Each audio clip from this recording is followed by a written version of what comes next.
I'm curious. I want to hear more stories about you like getting started. Some of those like epiphany stages, like drop shipping. You mentioned Facebook ads 2015. I had a similar moment in 2018, right? When I first started, I was in a sales job.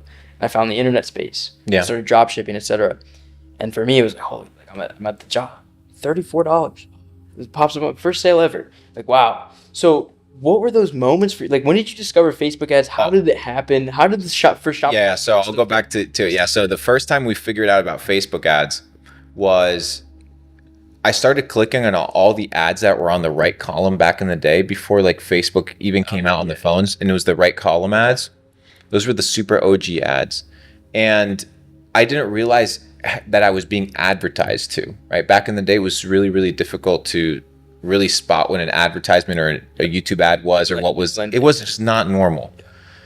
So my first epiphany was watching a Robert Kiyosaki interview where they were talking about Facebook ads and drop shipping.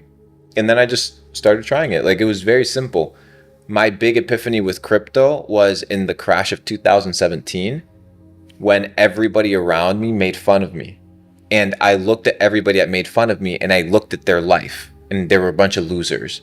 Every person that made fun of me was a loser. And every person that was like, no, this is going to come back up. We're all successful people. So I'm like, bro, all these people are wrong. All these people are wrong. So what I spent 2017, 2018, 2019 doing was making a fuck ton of money. And then 2020, I dumped it all in crypto. Like, dude, what, do you think I'm going to be an idiot and work for 40 years? LOL. Brother, get me out of the game fast.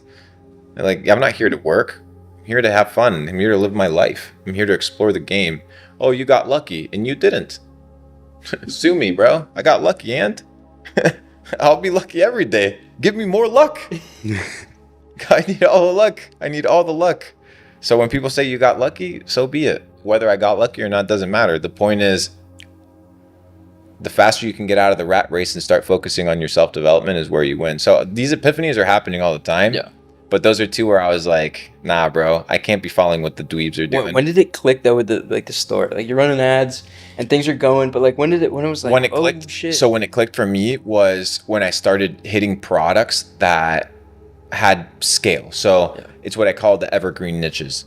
The evergreen niches are the niches where the audience size is so big that you can actually scale. And the issue that I had with the products that I had beginning in the beginning of drop shipping was they were super niche, because that's how I was taught. You were taught, oh, sell a dog product and sell a cat product. So it was extremely niche to that. But then I was like, let me sell like QVC. So I started selling like QVC. So I would take kind of QVC type ads and the samples and the offers, clone the offers, clone basically the video format, run it, and it would work. So what I started doing was selling household products.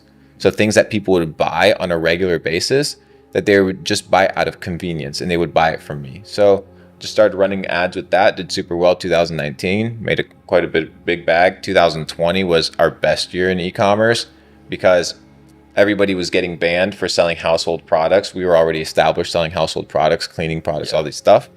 And then everybody started getting banned because they wanted to circumvent the policy of hand sanitizers and masks that Facebook had banned. So what we did, we're like, okay, everybody's trying to circumvent the policy. And we're like, well, let's just follow the policy. Let's just find a creative way to get our way. And we just reformatted our products and reformatted our structure to appeal to people's pets. Why? Because the mentality was still there of, I need everybody in my family to be healthy. Yeah. Your pet is part of your family. To a lot of people, they are. So now we started reformatting sanitation and cleaning products to animals. And it went fucking ballistic. And it worked super, super well. And then I started experimenting with, this was kind of like this was like my big, like, savage run. So I like to share it. And the big kind of like epiphany that we had in dropshipping was that people utilized ads as a conversion metric. I used ads as a awareness metric.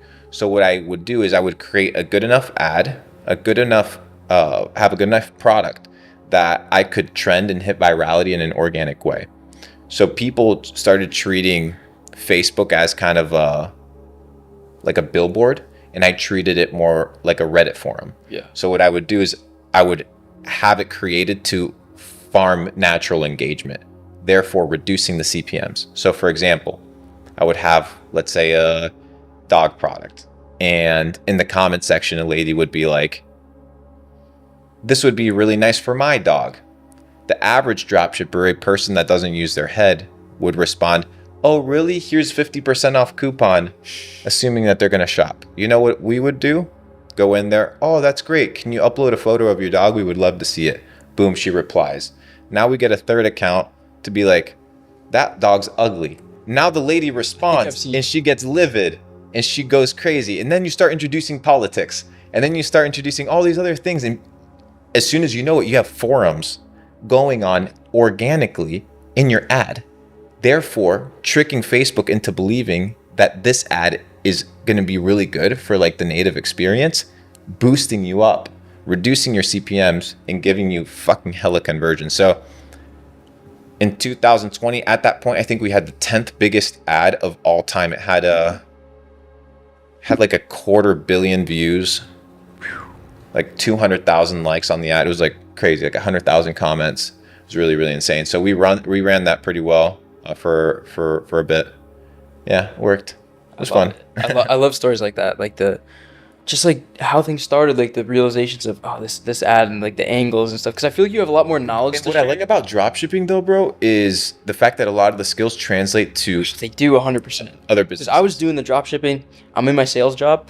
I'm Shopify, knowing the liquid code, knowing these things like that, knowing how to run ads on Facebook, knowing all this stuff, contacting theme pages, shit like that.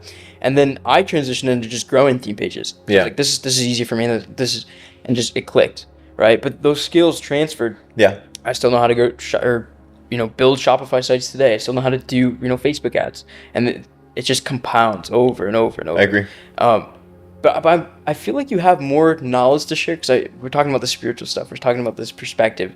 I feel like some of it's aimed towards maybe like the TikTok kids, right? But I feel like you have this core knowledge behind like the tactics, right? Inside the stores and, with Bitcoin Sure. and reading charts and stuff like that. And you mentioned 2017. And 2017 was, I had just dropped out of college and I'm seeing Bitcoin go stupid. And I'm like, what is it? Like, I first exposure to it, right? And I'm looking at Ethereum, I'm looking at these other ones, I'm like, oh, if I just bought one of these, it might go up a little bit. I'm an 18-year-old kid, I don't know what's going on. What was you said people laughed at you. What were they laughing about? It was Thanksgiving, and people were going around saying what they were thankful for. Luke Belmar, what are you thankful for? Bitcoin.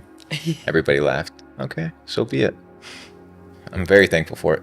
And this is did it crash? 2007. It was right before the crash. It was like the super hype right before the crash, but everybody was laughing at me like, oh, whatever, like superficial. And you were at that time? I was in it heavy, bro. I started buying Bitcoin at like $600 Okay. way back. Yeah. And biggest plays were Cardano, ADA. Bought that shit at half a penny. My biggest bag was PancakeSwap. I didn't buy that, but PancakeSwap, I owned 1% of the circulating supply. I got into it at $25 million valuation and wrote it to 2.6 billion. It was fucking really crazy. I slowly cashed out on my way up, so it wasn't like a full-blown like crazy exit, but pretty much a unicorn type. What was your process for identifying that? Do you know people that tell you things? So it was kind of, I was betting on CZ. So remember with the app Clubhouse? Yeah. Back in the day when that used to be a thing, I got banned twice on that shit. I was like, this app won't last. Censorship resistance apps are going to be the future. So anything that censors people's ability to speak the truth eventually kind of crumbles. It's a good question. I don't know how to answer it. It's interesting to me hearing I'm gonna leave for that one. Hearing your marketing background and what you're doing with your e-com stores, and then hearing all your like self-development stuff, and then even crypto. Like it really comes back to people at the end of the day. Like all the things you're saying, you're understanding how the end user experience watching your ads is intaking that information being presented to them. You're betting on certain tokens because You're of the betting on leadership. people, and it's kind of like, Everything is people at the end of the day. That's why I was careful with the point, because it's like, Sure. you can't always just bet on people. That's why I was being a little bit careful on it. But for example, if you look at Elon, the dude's gonna make Twitter successful. Are you gonna 100%. bet on him or not? Like, dude, like the dude's a fucking genius. So when I looked at CZ, he owns the biggest exchange. I started buying Binance in 2017 at $2, like a savage. BNB. Yeah, and it was crazy. And I was like, this guy's talking on Clubhouse about PancakeSwap.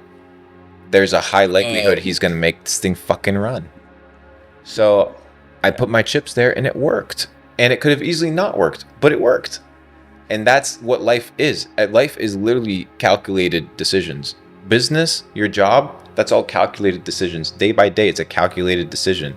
The problem is most people outsource their decision making to a boss because they don't want to assume responsibility for their life. So the decision that I made was, instead of making fucking 90 trades and buying all these shit coins and all this stuff, let me find something that is quite stable and bet on winning people. I was a little bit careful about answering like the betting sure. people point, because you don't always want to be looking at other people as your vehicle for running a bag. No. But it is also the case that it is possible. I mean, look at the other side. I was more Look at the antithesis of it. Bet on Look at SBF. SBF. If you look at SBF, right? He was Yeah. That's why I was I was careful more so- because more it so could asking- easily backfire. Yeah. What made you aware of it? It's kind of, and that seems to be answered by like Yeah. you. The Clubhouse and literally just going in there and asking. Yeah. And you hear the guy and he's like, oh, well, I don't know who the team is, but we're in contact with them. The bull run is starting. The shit's worth 25 million. I understand how tokens run because I saw 2017, those shits ran up to billions of dollars. So you just have to be able to get in. And I cashed out most of my PancakeSwap between $26 and $36, most of it, when one of the owners of FaZe Clan hit me up and was like, what is SafeMoon? And I was like, nah, bro, fuck this shit, I'm out. Because it was taking place as it thrived on the Binance Smart Chain, which told me it was it was hitting climax point. When a dude that games and has nothing to do with crypto starts asking me about it. That's a big cue for everybody on the next bull run. The moment people start mentioning it, get out or start taking positions out. Why? Because the bankers, the elite, the financiers, the venture capital, they are already in at the bottom. When they start spreading the news, is for them to create what? They're trying to create liquidity and market demand to offload their bags. How they offload their bags, how much they can hype it and run it up, is really dependent on the cycle and on the system and the money that's being printed. Again, another one, if the United States gets more money circulating, the markets are going to pump. They make their way into the market. Like, there's various cycles that you can start paying attention to on the macro. So and they tend to repeat themselves.